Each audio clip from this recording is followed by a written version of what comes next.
Hello, my name is Mario Nagy and I am a Master of Agriculture and Environment student at the University of Sydney, supervised by Dr. Shauna Phillips. Today I will be presenting my research on exploring the potential of medium input integrated pest and disease management, or IPDM, for smallholder cocoa farmers in PNG. This is the outline of my presentation.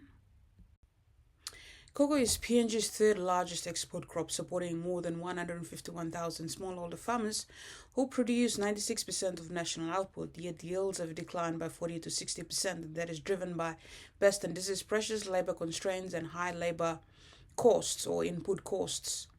Now, to confront these constraints, the Integrated Pest and Disease Management was introduced in 2011.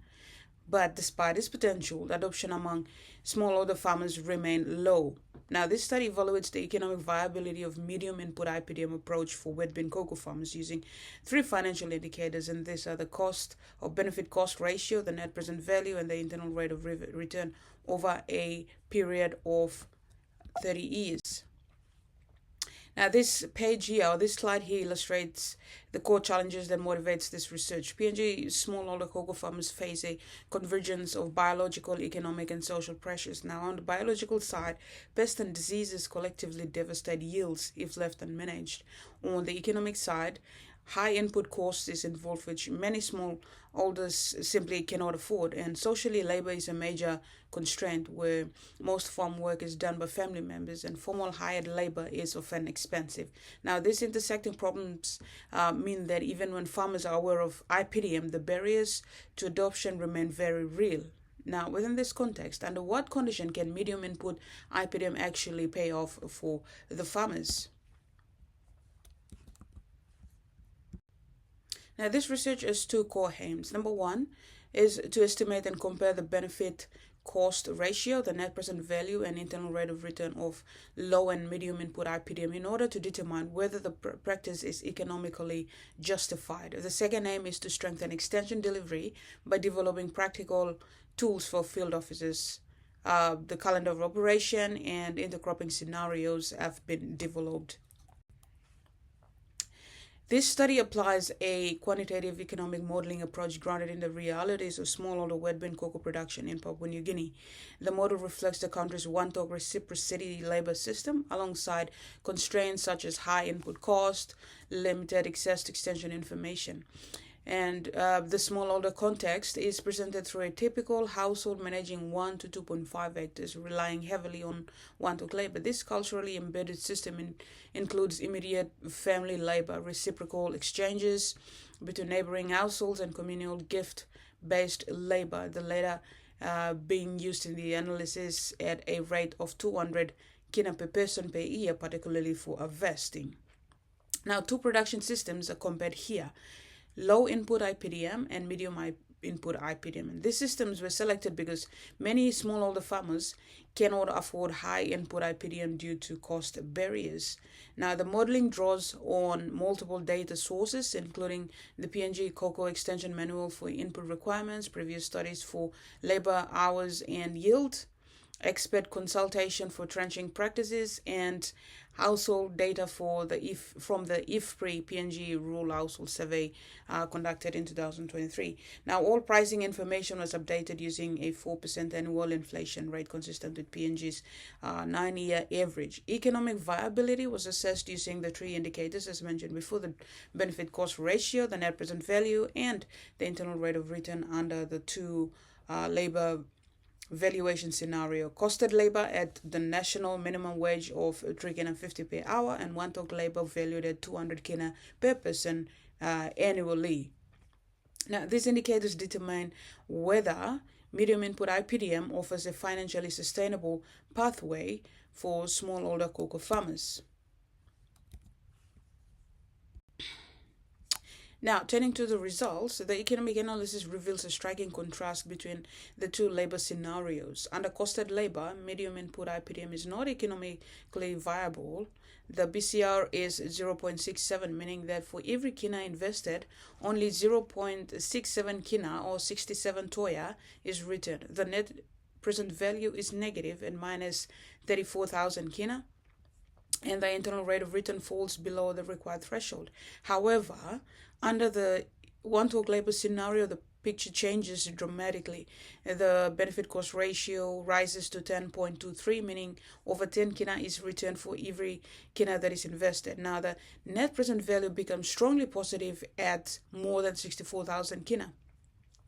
This result highlights the central role that PNG's traditional one-talk labor systems play in making improved agricultural management economically feasible for smallholder farmers. Now, the sensitivity analysis was conducted to assess how changes in capital costs and discount rates influence the benefit cost ratio for low and medium input IPDM under the two labor valuation scenarios.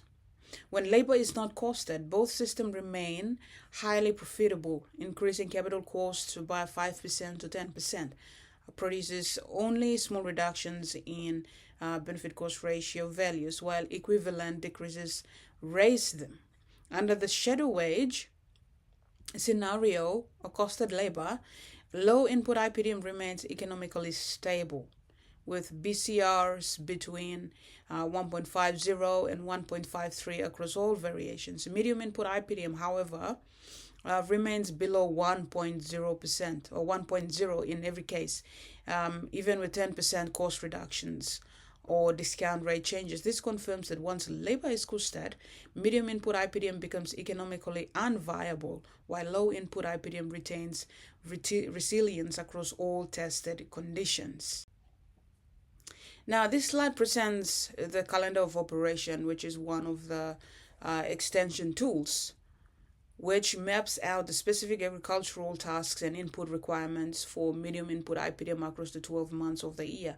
This tool is designed to be practical and accessible for both extension officers and farmers, and it directly supports the development of gross margin budgets and help farmers and extension staff plan labor and input procurement in advance. Now, the gross margin here analysis illustrates the profitability of a 1 hectare cocoa block containing 650 trees and producing 800 kilograms of wet bean. At a market price of 2 kina per kilogram, total income reaches 1,600 against variable cost of 504, largely driven by one-talk labor payments and transportation to the buying point. This results in a gross margin of 1,096 kina per hectare.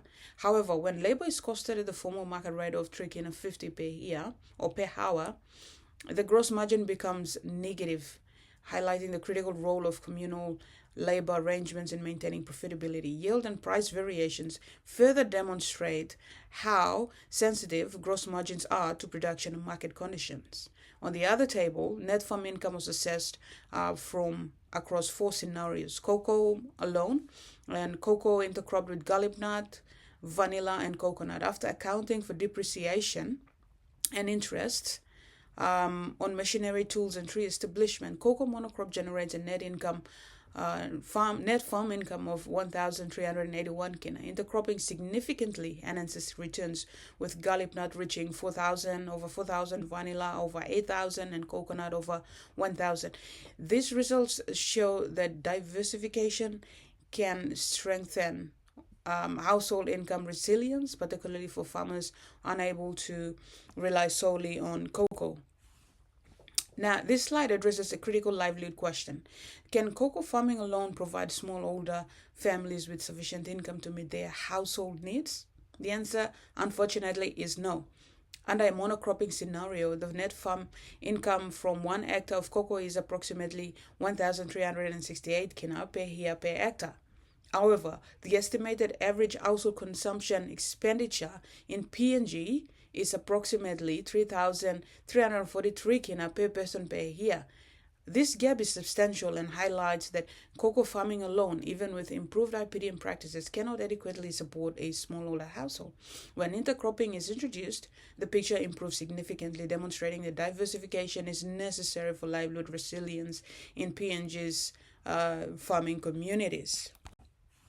In conclusion, This research demonstrates that medium input IPDM can be economically viable for PNG smallholder cocoa farmers, but only under conditions where one-talk labor is available and recognized in the budgeting framework. Cocoa monocropping alone is sufficient to meet household needs with a net income of just 1,368 kina per hectare compared to average household consumption of more than 3,000 kina per person per year. Intercropping with garlic nut, vanilla, and coconut is essential to bridge this gap and build household resilience. The calendar of operation, gross margin budget, and net farm income budgets provide practical, locally relevant guidance that fills a real gap in existing resources such as PNG Cocoa Manual.